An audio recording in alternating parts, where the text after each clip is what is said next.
Bien, donc algorithmique, j'en suis au grand, je sais pas combien. Grand 5, c'est ça?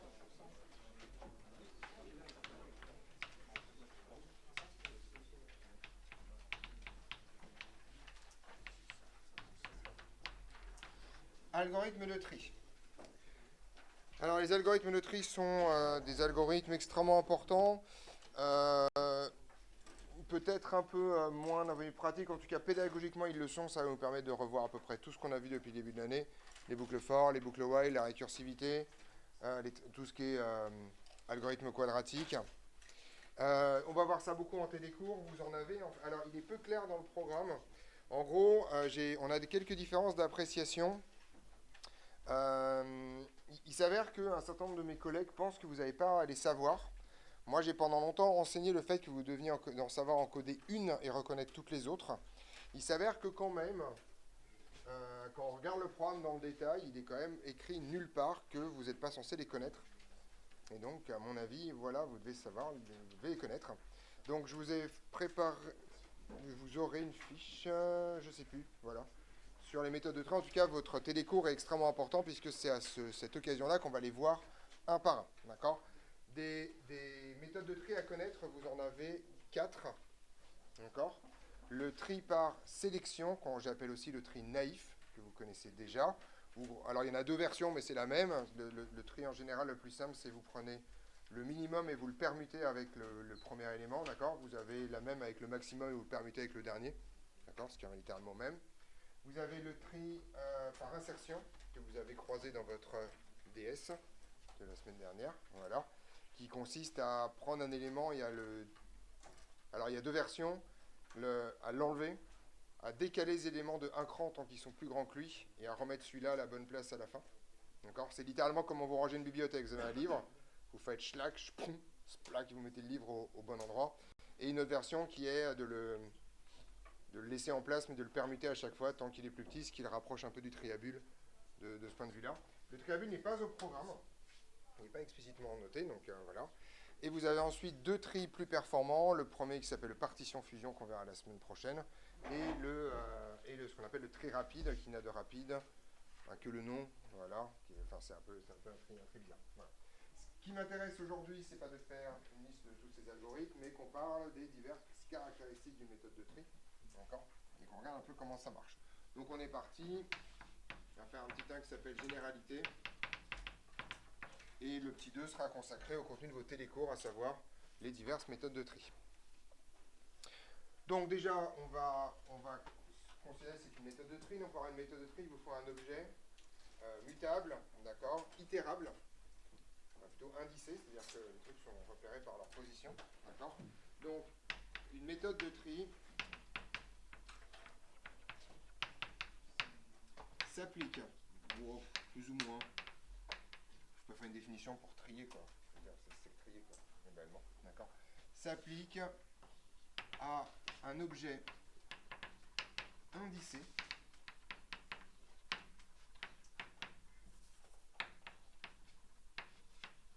en général mutable. Donc si vous connaissez bien vos types en Python, il n'y en a pas des masses, des indicés et mutables en même temps. C'est des listes, d'accord. Voilà. C'est une liste, d'accord. Les tuples ne sont pas mutables, les dictionnaires ne sont pas indicés, les chaînes ne sont pas mutables. Donc les dictionnaires ne sont pas indicés. C'est un tri un dictionnaire puisque l'ordre des clés n'a pas d'importance. Donc comme il n'y a pas d'ordre, il n'y a pas d'ordre. Ça c'est le premier truc, contenant des éléments. Et ces éléments présentant une relation d'ordre. Autrement dit, vous pouvez classer les éléments à l'intérieur. L'exemple le plus simple, c'est une liste de nombres, d'accord. Mais vous pouvez aussi imaginer une liste de mots que vous pouvez trier par ordre alphabétique. Okay. Vous pouvez imaginer une liste de tuples dont un des deux éléments peut avoir une relation d'ordre. On peut penser par exemple au couple mots, définition dans un dictionnaire. Vous avez trié les mots, d'accord, etc., etc. Donc ça peut être des choses plus ou moins compliquées. Mais en tout cas, vous décidez vous-même d'une relation d'ordre, d'accord. Cette relation d'ordre, dans toute la suite, je vais la noter par plus grand, plus petit ou égal. D'accord? Mais ça peut être à peu près n'importe quoi. D'accord? Que l'on notera symboliquement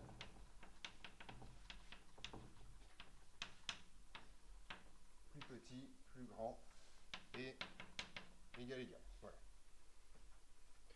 Alors, sous Python, qui est un langage extrêmement souple, ceci fonctionne à peu près quoi qu'il arrive.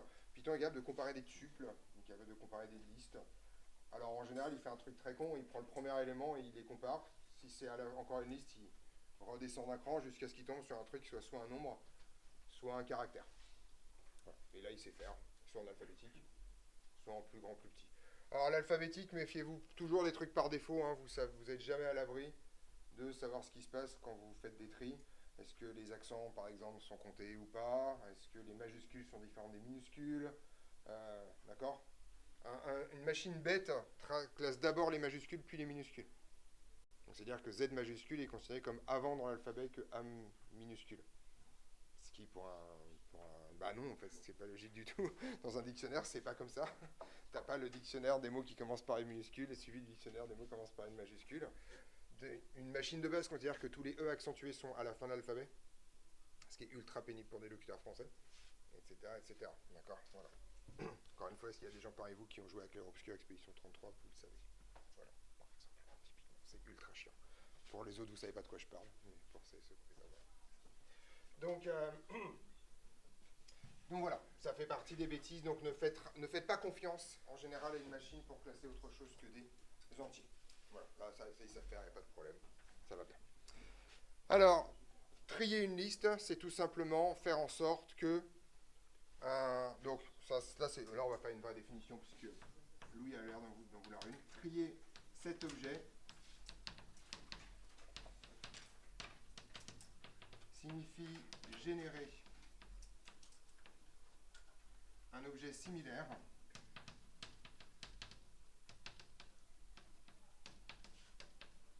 tel que I strictement inférieur à J est équivalent à dire que AI est inférieur ou égal à AJ. D'accord? Autrement dit, que vos éléments sont classés dans le même ordre que leur indice. Voilà.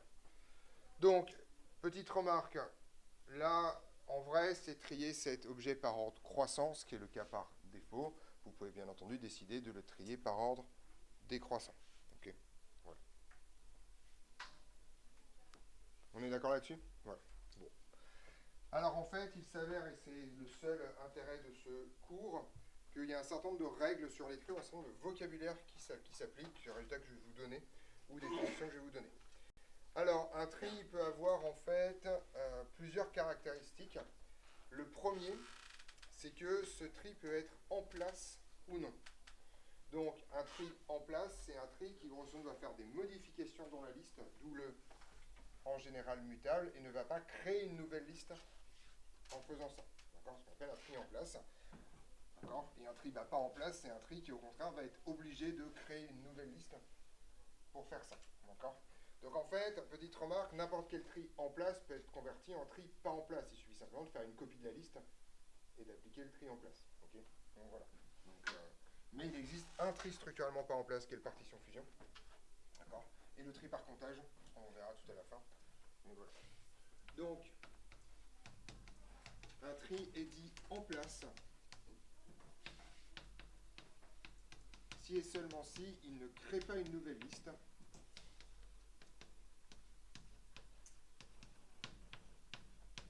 Objet mais procède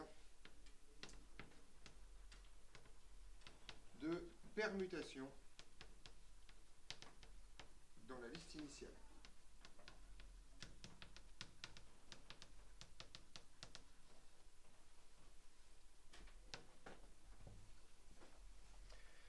Ça signifie que ça a une conséquence assez importante, c'est que le type de retour d'un tri en place, c'est quoi?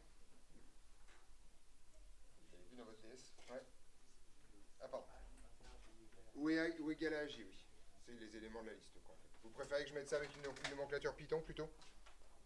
Genre, comme ça, quoi. Je peux le mettre en nomenclature Python, si vous préférez. Mais c'était juste histoire. Enfin, c'est histoire de mettre une définition d'un tri, mais enfin, vous savez, c'est tri, quoi, globalement. Donc, c'est quoi le type de retour dans ce cas-là d'un algorithme de tri en place? C'est non, effectivement, tout à fait. D'accord? Donc, ça, c'est important. Attention. Dans ce cas, le type de retour est non. Autrement dit, vous ne retournez rien, la liste va être modifiée, mais vous ne retournez pas une nouvelle liste. Enfin, s'il n'est pas en place, vous retournez une liste. Est-ce que j'ai besoin d'écrire que tout tri en place peut être converti en tri pas en place en dupliquant la liste? Oui, je l'écris. D'accord. Une petite remarque. Un tri en place peut être converti en un tri pas en place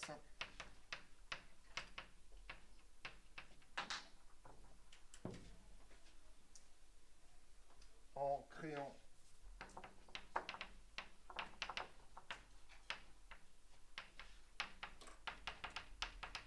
une nouvelle liste via... Alors, il n'y a qu'une seule nomenclature. Enfin, en Python, il y a un truc, mais qui est que via, en fait, ce truc-là, E for E in L. Vous savez cette nomenclature, vous recopiez les éléments de L. Jamais L1, L2 égale L, tout simplement parce que si vous faites ça, L2, L, c'est le même objet. Donc quand vous allez trier L2, vous allez manipuler L1 aussi. D'accord. Voilà. Donc, je sais pas, L2 égale ça. Oui, je t'écoute. Attends. Un tri en place peut être converti en tri pas en place. Ah, pardon, c'est où? Ah. Mais procède de permutation. Pardon. On est d'accord là-dessus sur le caractère en place ou pas? Donc, en gros, dans les tris que vous avez à connaître, il y a le seul qui n'est pas en place, c'est le tri partition fusion. Et il y a un tri très bizarre qui est le tri par comptage. Alors, le tri par comptage, je vous le donne tout de suite, c'est si vous avez une liste d'entiers, juste une liste d'entiers. En fait, vous pouvez tout simplement compter le nombre d'entiers que vous avez. Vous parcourez une seule fois la liste, vous créez une liste avec le max des entiers dans ces histoires-là, d'accord, globalement. Et même, ça peut être très très loin. Grosso modo, prenez une liste dont la taille est un majorant de l'entier maximum.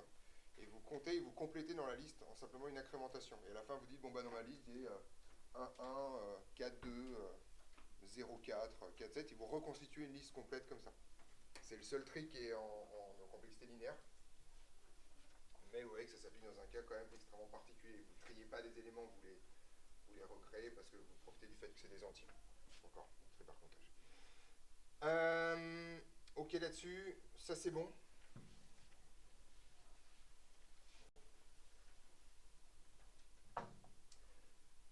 Qu'est-ce que j'ai d'autre à vous raconter sur les tris? Oui, alors deuxième chose à vous raconter, c'est sur la complexité. Donc, les tris, alors bien sûr, il existe toujours des tris encore pires, vous pouvez faire du n cube, du n4 parce que vous faites des trucs bêtes, hein, d'accord? Donc je me limite au cas intelligent, d'accord? Donc les tris les plus complexes faits intelligemment sont en grand état de n carré. Autrement dit, des tris sont au maximum quadratiques. Le principe est simple, vous cherchez le maximum dans une liste, vous le permettez avec la fin, vous recherchez le maximum dans la liste restante, etc. etc. Vous voyez donc que vous parcourez n fois, à peu près n sur 2 fois la liste globalement en moyenne, d'accord? C'est la somme des cas, donc c'est un tri quadratique, d'accord? Donc, les tris les moins performants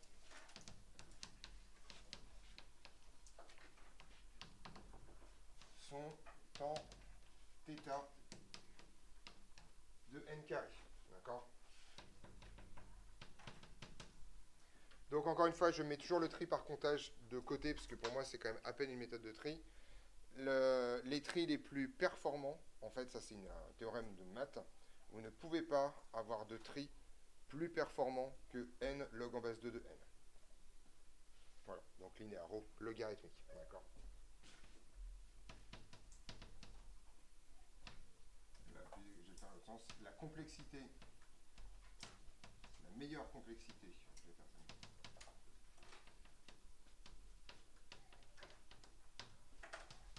D'un tri,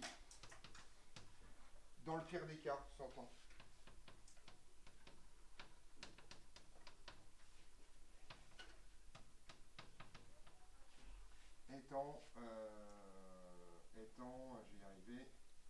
grand θ de n logarithme décimal en base 2 de n. Voilà. Donc s'il est linéaro logarithmique. D'accord. Le seul tri qui fait ça, c'est le partition fusion. Le tri, donc tous les tris que vous connaissez sont dans le pire des cas en n carré, tous ceux que vous avez à connaître. Donc le tri par insertion, le tri par sélection. Le tri rapide est aussi en n carré, mais il est statistiquement en n log de n. C'est-à-dire qu'en gros, si vous avez...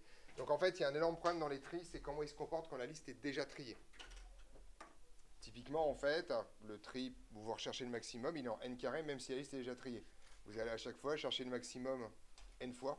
Donc vous avez bien n carré scan à faire, bêtement, alors que la liste, elle est déjà triée. D'accord. Le tri, le quicksort, il est en n s'il est déjà trié. Et en moyenne, vous tombez sur ce truc-là. En fait, grosso modo, c'est un tri qui va se nourrir du fait que statistiquement, votre liste est à moitié triée si elle existe. C'est une liste complètement aléatoire. D'accord. On a dit. Par contre, le quicksort, ça lui fait très très mal quand la liste est triée dans le sens contraire. Voilà. Donc ça, vous devez le connaître par cœur. Voilà. Les pires, c'est en n carré. Les meilleurs, c'est en n log de n. Et c'est la raison pour laquelle on parle souvent de linéaire logarithmique, il était dans ma liste des complexités usuelles parce que il sort pour les méthodes de tri. Oui. Alors, on n'utilise pas les pires. Donc l'idée c'est que dans les pires, en fait, on ne les utilise pas. Le tri par insertion, il a le très bon goût d'être très simple à comprendre et surtout, parce qu'il y a d'autres caractéristiques. Je vous donnerai soit à la fin de ce cours, soit à la fin du cours de la semaine prochaine quand on aura... Alors on va mettre 4 semaines à tout voir globalement, mais à un moment donné je vous donnerai un tableau récapitulatif sur qui fait quoi, etc. etc. D'accord. Donc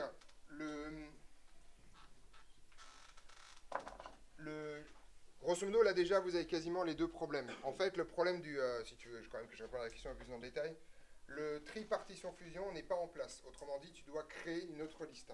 Le tri partition fusion consiste simplement à prendre l'intégralité. Donc, on va parler bibliothèque, d'accord? Donc, vraiment, il faut que vous les maîtrisiez les tris. Je vais faire ça à chaque fois, en particulier la semaine prochaine. Quand on reparlera de tous les tris physiquement, d'accord? Ce qu'ils font. Donc, en gros, le tri par insertion, qui est le tri par sélection, c'est ça que j'ai arrivé, qui est le pire, c'est tu scannes tous tes livres, tu dis ok, c'est lequel le premier dans l'alphabet? C'est celui-là. Tu le mets au début, d'accord? Tu refais, d'accord? Ça c'est un tri extrêmement lourd, d'accord? Tu dois stocker des choses, etc., etc. Donc celui-là on l'utilise jamais. Il est facile à comprendre, mais on l'utilise jamais. Le tri par insertion a le bon goût de faire des petites permutations et en particulier si la liste est déjà triée, le tri par insertion en fait il fait rien. Parce que tu vas scanner tous les livres un par un et tu vas dire ah bah c'est bon, c'est déjà trié. Et donc ça c'est de complexité n. D'accord? Tu vas scanner le truc, tu vas faire ah bah c'est bon, j'ai rien à faire. Donc ça c'est assez génial parce qu'en moyenne, tu vois que ce tri peut être plus performant que le tri par sélection. Le tri rapide, je le mets un peu de côté parce qu'il est compliqué, mais le tri partition fusion, c'est tu prends toute ta bibliothèque, tu étales tous tes livres par terre, et ensuite tu fais des paires triées, puis ensuite tu fais des paires de paires que tu vas trier pour 4 éléments, et tu vas faire la même chose comme ça. Donc c'est le tri le plus performant d'un point de vue de temps. Par contre, paye ton bordel dans ta chambre, quoi. D'accord? Ça, c'est le problème de la complexité mémoire. C'est qu'en fait, le tri partition fusion est hyper gourmand d'un point de vue mémoire. Et donc, en fait, en pratique, même si c'est le plus performant, on ne l'utilise pas. Parce que globalement, ça demande des quantités de mémoire absurdes. D'accord? Et donc, on utilise un tri qui est le tri rapide, qui est celui qui a le bon goût de faire un bon compromis dans la majorité des cas. Donc, il y a un petit arbitrage à faire, sauf effectivement pour le tri par sélection qui sert littéralement que là. On est d'accord là-dessus? Voilà. Troisième caractéristique. Alors, donc je vais quand même parler de ça. Si L contient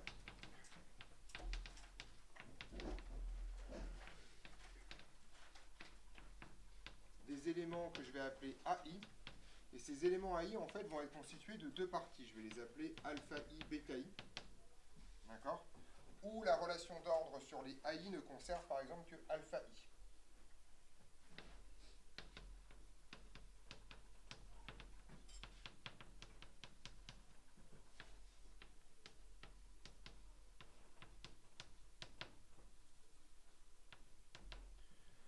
donc ça, si vous voulez, c'est par exemple comme dans un dictionnaire. Vous êtes d'accord qu'un dictionnaire, quand vous triez les mots dans un dictionnaire avec leur définition, la relation d'ordre s'applique pas aux définitions. Donc on ne part jamais de définition en se disant, tiens, laquelle est classée par ordre alphabétique avec la deuxième. D'accord? Donc en gros, vous vous intéressez qu'à une seule des deux parties. Ça, il peut donc arriver que vous ayez deux éléments distincts, A I et AJ, mais tels que alpha I est égal à alpha J. Autrement dit, du point de vue de la relation d'ordre, ce sera les mêmes, mais par contre, ce n'est pas les mêmes éléments. On peut imaginer par exemple deux homonymes. D'accord? Deux mots qui s'écrivent pareil, mais qui n'ont pas la même définition. On est d'accord là-dessus?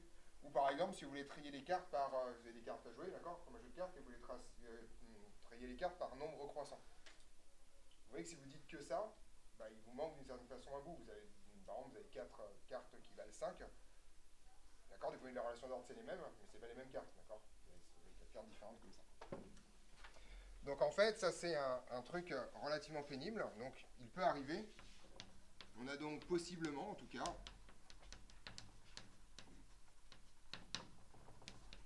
des éléments tels que AI soit différent de AJ, mais alpha I soit égal à alpha J. Donc ça c'est le premier truc. Ces éléments sont donc identiques du point de vue de la relation d'ordre.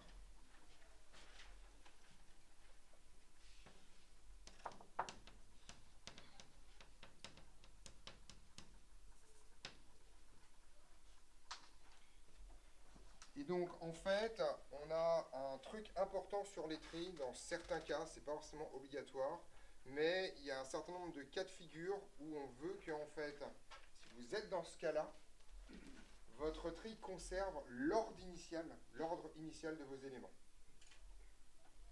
D'accord? Donc, ça c'est l'idée. Dans ce cas-là, si le tri conserve l'ordre initial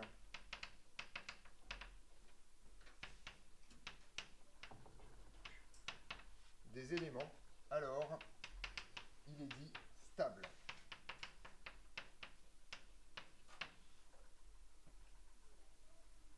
Alors je vais vous faire un petit dessin pour que vous compreniez.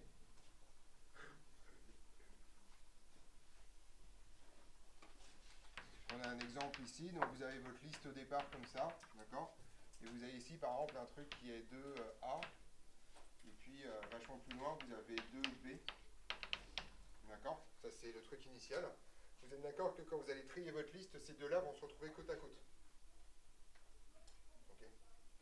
Donc vous faites le tri, et à la fin vous allez vous retrouver avec 2A,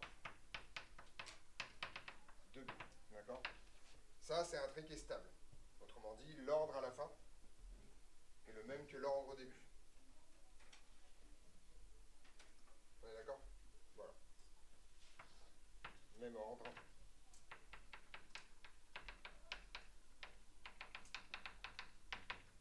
Stabilité. D'accord. Donc c'est important pour un certain nombre de problèmes. Vous pouvez imaginer par exemple, imaginez que vous décidiez de faire une... imaginez que vous gérez un système des urgences par exemple. Donc vous classez les gens par degré de gravité de leur blessure, de ce dont ils ont besoin. D'accord? Ça c'est le truc logique. En fait, donc vous les inscrivez au fur et à mesure dans une liste, d'accord? Et vous triez. Vous voulez garantir que cet ordre soit stable pour que quand même à degré de gravité égal, c'est le premier arrivé qui passe en premier. On est d'accord? C'est ça dont on parle ici. Si jamais en faisant votre tri, vous mélangez les gens, ça signifie qu'à degré de gravité égal, vous allez littéralement mélanger les gens qui sont arrivés. D'accord? Et donc c'est pas la bonne méthode de tri. Des exemples comme ça, il y en a plein. Ça évite de refaire un deuxième critère sur le tri. En disant, ah, il faut aussi retenir le fait qu'ils sont arrivés en premier, donc refaire une deuxième comparaison, ce qui alourdit en général les tris. Donc si on a un tri qui est naturellement stable, bah, on l'utilise et comme ça, on n'a pas de prise de tête à faire là-dessus. Ça, c'est la deuxième caractéristique. Donc, ça continue à compléter un peu la la question de tout à l'heure, c'est qu'on peut avoir intérêt de choisir ça justement parce que celui-là est stable. Gabriel. Voilà. Le troisième truc, qui est un truc extrêmement particulier, mais que moi j'aime beaucoup, c'est ce qu'on appelle le caractère online d'un tri. Donc un tri est dit online, c'est bon. C'est bon. Un tri est dit online si en fait vous pouvez commencer à trier la liste alors que vous n'avez pas tous les éléments. D'accord? Autrement dit, vous pouvez continuer à rajouter des éléments à la fin de votre liste. Et votre liste continue à se trier. Et donc en particulier, vous rajoutez un élément à la fin, puis il va se mettre naturellement dans la bonne position. D'accord? Les tris online, il n'y en a qu'un seul, c'est le tri par insertion. D'accord? Et ça, c'est extrêmement utile, hein, parce qu'en particulier, imaginons que vous avez un grand flot de données à envoyer à un serveur. D'accord? Et bien en fait, le serveur peut commencer à trier, ou en tout cas rajouter les éléments de façon triée directement dans la liste, alors que le truc n'est pas terminé. Quand vous triez une bibliothèque, naturellement, c'est ce que vous faites. Vous allez à une bibliothèque et vous vous dites pas, merde, c'est con, faut plus que je rachète de bouquins, sinon elle va plus être triée. D'accord? Donc en fait, factuellement, c'est pour ça que le tri par insertion, c'est littéralement ce que vous faites dans une bibliothèque. Vous partez de la fin, du début, on s'en fout, en général c'est la fin. Là, schlac. Voilà. Et vous pouvez continuer à rajouter des bouquins comme ça sans aucune forme de problème. Donc ça, c'est la dernière caractéristique. Un tri est dit online. Si et seulement si on peut débuter le tri, ou si et seulement si, je vais faire autre chose, on peut ajouter des éléments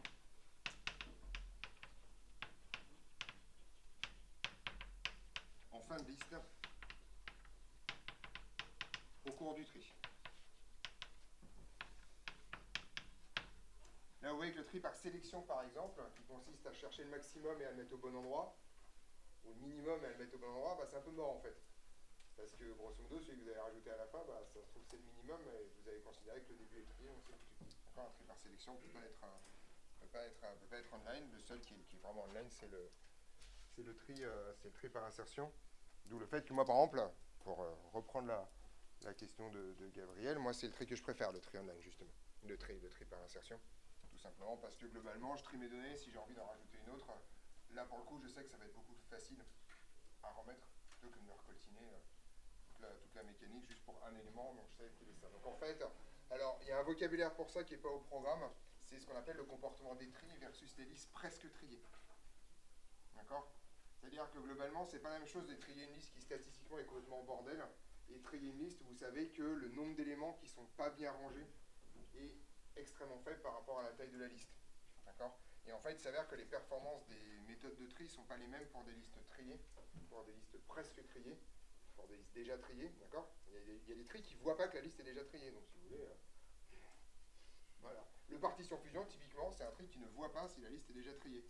Vous triez une bibliothèque avec la partition fusion, vous prenez une bibliothèque, elle est déjà triée, vous la virez, vous foutez tout par terre, machin, et vous la mettez dans le même état. Voilà. Mais de façon performante. C'est débile en fait, d'accord? Alors que le tri par insertion, typiquement, il va scanner la liste et il va faire OK. C'est trié. Voilà, terminé, au revoir. Donc je ne sais pas si ça a illustré ta question. Il y a en fait pas qu'un seul arbitrage ça dépend vraiment de l'objet que tu as au départ. Dans ces histoires-là. On est d'accord là-dessus? Voilà. Ça marche fort bien. Pas grand chose d'autre à vous raconter sur les. J'ai le temps, donc je vais faire je vais faire le bilan comme ça, enfin le bilan. Voilà, je vais vous expliquer les diverses méthodes de tri. Donc le cours de la semaine prochaine sera consacré à la physique de ces tris-là. Vous allez en voir une partie aujourd'hui pour la moitié d'entre vous, mais vraiment la semaine prochaine on verra.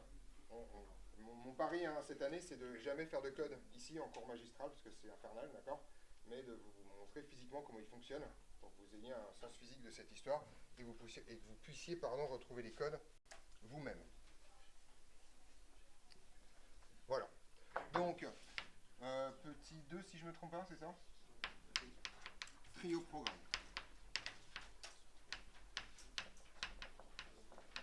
Donc pour l'instant, je fais juste une zoologie, hein, d'accord? Quoique, je pourrais en fait, au contraire, commencer à parler des tris et vous dire au fur et à mesure ce que c'est. Ah, ça peut être pas mal, tiens, je vais faire ça comme ça. Petit a, le tri par sélection. Bon, je vais faire ça comme ça en fait. Donc une moitié d'entre vous les redécouvrira tout à l'heure, l'autre moitié les redécouvrira la semaine prochaine. Au moment où vous aurez déjà un panel complet. On va faire 4 semaines de télécours sur le sujet. Donc en fait, aujourd'hui, on fait des tris quadratiques. Et la séance d'après, on fera les tris en n log de n et le tri archi. Le tri par sélection. Alors moi, je ne l'appelle pas tri par sélection, je l'appelle le tri naïf. Voilà. Vous l'avez déjà fait, hein, c'est littéralement ça. Hein. D'accord. Je prépare ce cours depuis le début très discrètement, en fait, globalement. Enfin, je vous prépare à ce cours très discrètement depuis le début. Voilà. C'est important. C'est un cours important. Donc le tri par sélection consiste à faire la chose suivante. Donc ce tri consiste à... Alors, il y a deux versions. Il y a la version minimum et la version maximum. C'est exactement les mêmes. Il n'y a pas de problème. Donc là, je vais vous donner la version minimum. Cherchez le minimum de L. Alors, plus exactement, cherchez la position du minimum de L. Bon, enfin, ça revient même, voilà. Le permuter avec l'élément initial.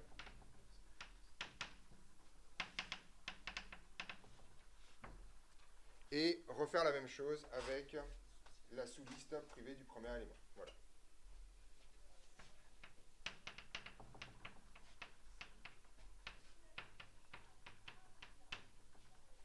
D'accord. Etc., etc. Donc, physiquement, si vous imaginez comment ça se passe, vous scannez toute votre liste. D'accord, un minimum, je vous rappelle que vous êtes obligé de scanner l'intégralité de la liste, vous n'avez pas le choix. Donc, N étapes. Vous retenez la position du minimum, vous vous en foutez de sa valeur pour le coup. Vous le mettez au début, d'accord. Ensuite, vous recommencez à partir de 1, vous scannez tout, vous le mettez en 1, etc., etc. Donc là, c'est évident que le truc est en n carré. C'est évident qu'il est en n carré, quoi qu'il arrive, même si vous ne faites pas de permutation, c'est pas la permutation qui est chère dans ce cas-là. C'est le fait de retenir le minimum. Donc il est en n carré dans le meilleur et dans le pire des cas. D'accord. Parce qu'il y a deux boucles for. Vous avez une boucle for pour vous dire à quel indice vous commencez, de 0 jusqu'à n-1, parce qu'on s'en fout, à la fin c'est sûr que c'est fait. Et ensuite vous avez une deuxième boucle pour trouver le minimum dans cette histoire-là. Donc c'est bien une somme de k égale 0 à n des n-k, donc c'est du n carré, sans problème. Donc, et là vous voyez que ce tri est très con, pour le coup. D'accord. Parce qu'il est en n carré quoi qu'il arrive, dans le meilleur comme dans le pire des cas, y compris si votre liste est déjà triée. Donc voilà. Donc ce tri est quadratique dans tous les cas.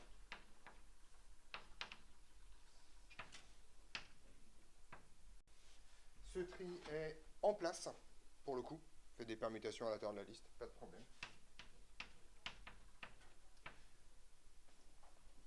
D'accord l'idée. Ce tri n'est pas stable. Alors, il a l'air stable comme ça, parce que vous dites, ouais, si je prends le premier minimum, bah, il va être bien avant l'autre. Le problème, c'est la permutation. En fait, comme vous permutez les éléments du début avec la position du minimum, un élément qui pouvait être au départ avant peut se retrouver après d'un élément égal à lui-même. Donc, grosso modo, ce tri-là n'est pas stable. Et il n'est pas... Alors, petite remarque, j'utiliserai de temps en temps le mot antistable, qui est que, grosso modo, ça fait exactement l'effet contraire. Là, il est juste pas stable. Point barre. C'est juste dégueulasse, vous n'avez aucune idée de ce qui va se passer.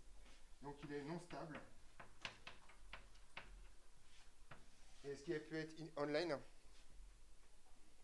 Absolument pas. Vous voyez que je cherchez le minimum. Si vous rajoutez un truc à la fin, rien ne vous garantit que ce n'est pas le minimum que vous avez rajouté ou un minimum au passage. Donc, pas online. Alors là, pour le coup, je vais aller dans le sens de Gabriel. Ce tri-là n'est pas utilisé. Voilà, je veux dire, personne n'utilise ce tri, quoi. Globalement, il a l'avantage d'être ultra facile à comprendre, d'accord. Mais c'est un des pires tris qui existent. Il a juste aucun avantage, mis à part le fait d'être en place. Vraiment, il se comporte mal sur les listes non triées, il se comporte mal sur les listes presque triées, il se comporte mal sur les listes triées, il n'est pas stable, il n'est pas online, enfin, il a aucun intérêt. Il a, voilà. Lui, il est sur Tinder, il passe pas. Mauvais souhait. D'accord. On est au clair là-dessus? Donc, vous allez quand même l'étudier tout à l'heure en télécours, mais dans le principe, et quadratique j'ai fait, c'est bon, voilà, j'ai tout. Donc, petit b, le premier tri qui m'intéresse, c'est le tri par insertion. Alors, le tri par insertion est relativement simple. Donc, ce tri consiste à... Alors, on scanne la liste élément par élément, d'accord?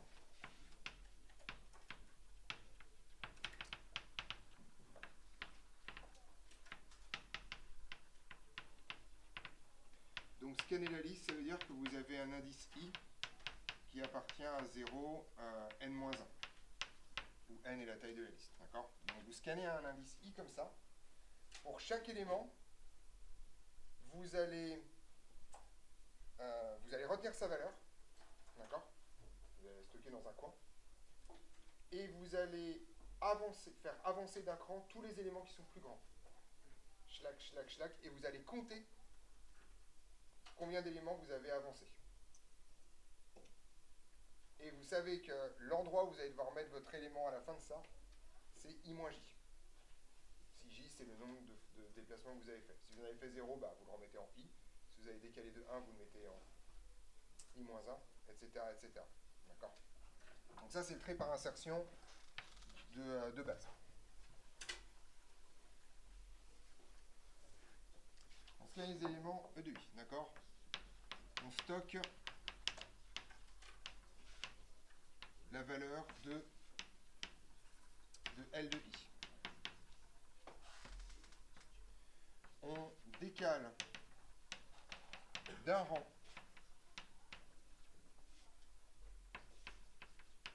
vers le haut tous les éléments d'indice strictement inférieur à I et supérieur à petit e.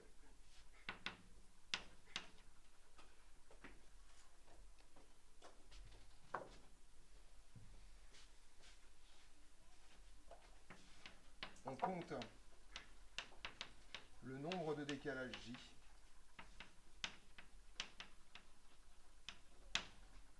et on insère E à la position I-J. Donc la physique du problème, c'est vraiment, vous prenez un élément, vous avez une bibliothèque qui est mal rangée, d'accord? Vous scannez vos livres comme ça, vous dites, ok, celui-là il est mal rangé, je l'enlève, je décale tous les éléments qui sont alphabétiquement après, et vous remettez. Alors ça marche très bien parce que le début de la liste est systématiquement trié. En fait, au fur et à mesure, la liste se trie par le début. Donc le pari, c'est que, enfin c'est pas le pari, c'est le théorème, c'est qu'à chaque fois que vous arrivez sur un élément I, la liste de 0 jusqu'à I-1 inclus est déjà triée. Donc ça vous donnera bien la position. Ouais, c'est I-J. Pourquoi ça te pose problème? Si J égale 0, c'est-à-dire si tu n'as rien décalé, tu le remets en I. Si tu as décalé de 1, tu le remets en I-1. Parce que l'élément est passé en position I. Et la bonne position, c'est celui-là. Enfin, je peux te faire un exemple si tu veux. Je vous montre une étape, si vous voulez. Donc, imaginez vous avez 1, 3, 4, 4, 7, et puis, je sais pas, 2, enfin, peut-être pas 2, je vais mettre 5, non, pas 5, 8, 5, voilà. D'accord? Donc, grosso modo, vous voyez que tout ceci est trié.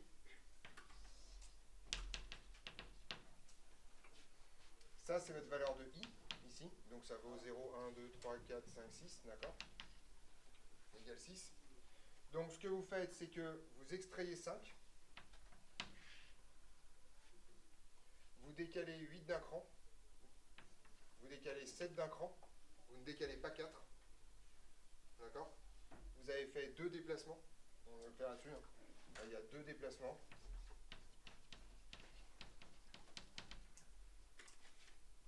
Et vous réinsérez en 6-2, c'est-à-dire en position 4. 0, 1, 2, 3, 4, vous réinsérez ici. On est d'accord? On la ligne.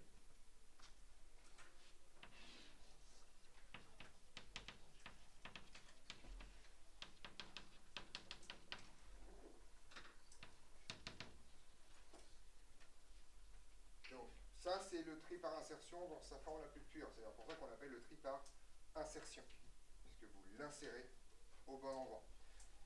Là, vous voyez immédiatement le caractère online de ce tri-là. Je n'ai absolument pas eu besoin de renseignements sur tout ce qui se passe après pour faire ce tri. Autrement dit, vous pouvez continuer à rajouter des trucs derrière, ça change strictement rien au problème. Ouais. J est égal à 2 déplacements. J est égal à 2, ouais. Voilà. Tout simplement parce que vous voyez que vous avez déplacé 8 d'un cran 7 d'un cran. Ça, c'est tri par insertion. Alors en fait, la version que vous avez déjà croisée avec moi, c'est celle que vous avez croisée en DS, c'est un tri par permutation. En gros, vous voyez que ça revient au même de dire, ok, je prends ce truc-là et je le permute avec le précédent. Alors ça commence à se rassembler au triabule, sauf que le triabule, tu l'emmènes toujours à la fin, alors que celui-là reste quand même online. D'accord? Tu l'emmènes gentiment. Le triabule, si tu veux, tu changes d'élément que tu permutes au fur et à mesure que tu croises des maximums. Là, tu permutes ton élément juste suffisamment pour qu'il soit à la bonne place. Alors, la deuxième version par permutation est plus gourmande, tout simplement, parce qu'en fait, vous faites 2 opérations au lieu d'une. Une permutation, c'est 2 opérations. Un déplacement, c'est simplement une seule. Ouais. Mais du coup, là, on retire 5 de la liste et on le met entre deux. C'est ça, on retire 5 de la liste, on décale tout. Vraiment, imagine un rayonnage de bibliothèque. Hein. Tu retires le bouquin, tu déplaces les bouquins, tu remets le bouquin. C'est vraiment, enfin, je suppose c'est comme ça que vous rangez un livre dans une bibliothèque si jamais vous vous rendez compte qu'il y a un truc qui a mal été rangé, quoi, dans le principe. On est d'accord là-dessus? Sur le tri par insertion? Alors, puisque je suis là, je vais juste terminer les diverses caractéristiques. Ce tri, il est, dans le pire des cas... Alors déjà, le pire des cas, ça serait quoi ici? Est-ce que c'est la liste random mal triée ou est-ce que c'est... Là, c'est la liste triée par ordre décroissant, le pire des cas. Parce que là, vous avez à chaque fois à ramener l'intégralité des choses, vous avez une quantité de déplacement qui est considérable. Donc, ce tri est en n carré dans le pire des cas.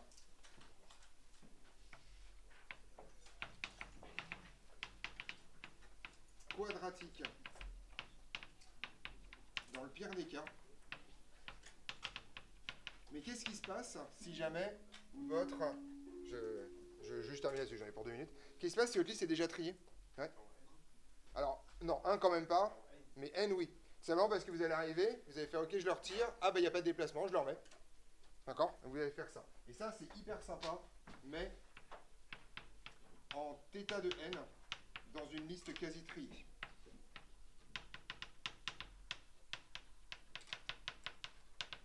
Ça le rend très très sympathique ce tri, parce que grosso modo il est en linéaire si jamais votre liste est déjà quasiment triée.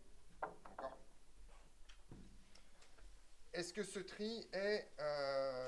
Alors, ce tri est online. Voilà, ça c'est le seul, il est hyper sympa. Troisième... Est-ce qu'il est en place? Est-ce que vous créez une nouvelle liste? Non? Donc manifestement il est en place, ça c'est plutôt cool. Vous n'avez pas besoin d'une deuxième bibliothèque pour faire ce tri. Non, ça ne paraît pas, mais c'est sympa. Et troisième chose, est-ce qu'il est stable? Oui, il est stable, hein, d'accord? Les éléments n'ont aucune raison de se permuter. D'accord? Alors il peut être antistable si vous voulez en remplaçant une inégalité stricte par une inégalité large. Il suffit juste de permuter, mais sinon en fait ce tri va être stable puisque vous n'avez pas de grande permutation au milieu de la liste, donc grosso modo c'est assez cool. Il est stable.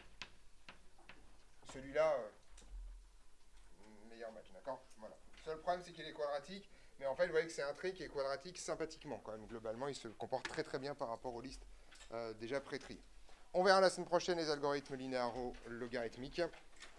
Et en partie de partition fusion qui est quand même compliqué.